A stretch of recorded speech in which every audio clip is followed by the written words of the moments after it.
In 2025, a man sitting in his home in Los Angeles made $400 million.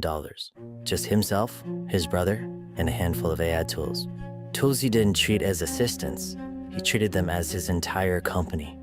His name is Matthew Gallagher, and what he built in 12 months is either the most important business story of the decade or a cautionary tale. You tell me what you think.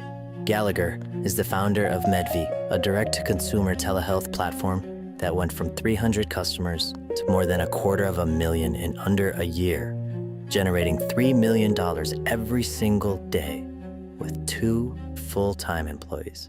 Sam Altman, the CEO of OpenAI, I'm sure you heard of them. He heard Gallagher's story and said he'd won a bet with his tech CEO friends. He wanted to meet the guy. The New York Times ran the story, and then a different story started to emerge. Most people have seen the headline. What they haven't seen is everything underneath it. Today, we go all the way in. The rise, the revenue, and everything the headlines left out. Matthew Gallagher was 41 years old when he launched Medvi in September 2024. He was based in Los Angeles, and that's largely where the public record of his background begins. Unlike the founders of Court Attention, Gallagher built in silence until his numbers made obscurity impossible. What we do know is this.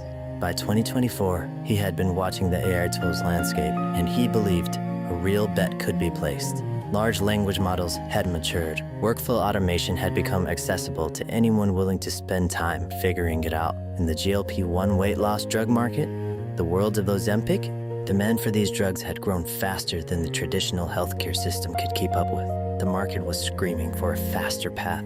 Gallagher looked at that gap. He looked at his tool set, and he made a decision that most people wouldn't. He launched alone. $20,000, no employees, 0 investors. Just a working theory that AI had become capable enough to replace an entire corporate infrastructure. From the outside, the concept was simple. Medvi would be a direct-to-consumer telehealth platform offering access to GLP-1 medications. You sign up, you get connected with a licensed provider, you get your prescription. No long waits, no insurance maze, nothing. Ozempic created all of the demand that we need. They already did the hard work for us. Medvi would remove every piece of friction that stood between patients and the drugs they wanted. But here's what made this different from the dozens of telehealth companies. Gallagher didn't hire a team. He assembled a tool set. ChatGPT, Claude, and Grok became his core infrastructure, not for writing the occasional emails or stuff that we usually use it for, no.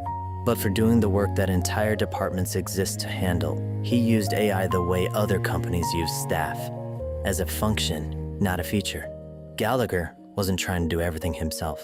He was trying to control everything himself and delegate the rest to either algorithms or carefully chosen partners. Quite smart, I thought. The result was a cost structure that conventional competitors couldn't touch.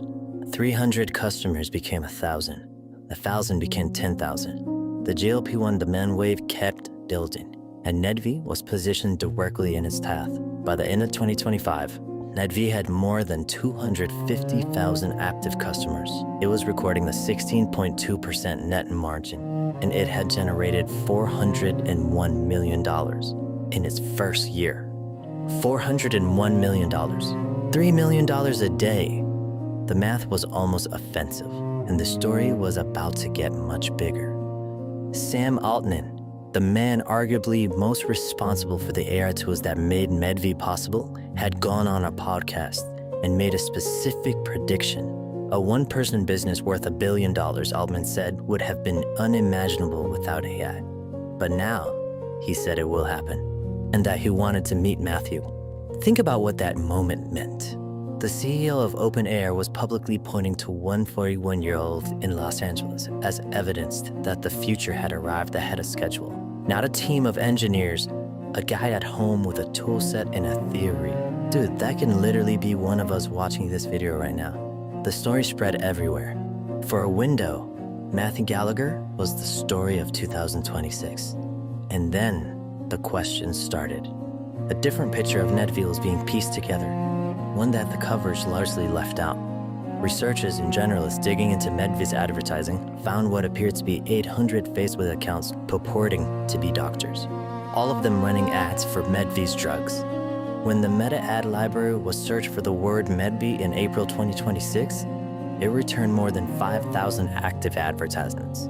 Many appear to be running under those doctors' accounts. The problem? Their accounts were allegedly fake. There were also concerns raised about before and after weight loss photos. Photos that some reports suggested were AI-generated deepfakes. You know, just not real patients. As a result, Matthew had a pushback.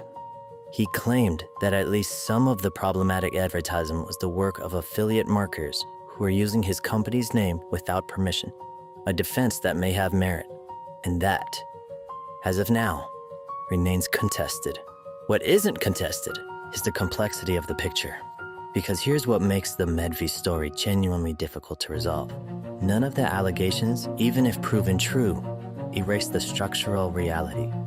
A two-person operation did build 400 million using AI as its backbone. That is real. But a business built on tools that move faster than oversight, operating in a federally regulated healthcare market, oh my God. But his story is not done yet. We're just in the middle of the story. We don't know how this ends. But one thing is for sure, when you become this successful, stuff like this is bound to happen. If you learned something new today, subscribe.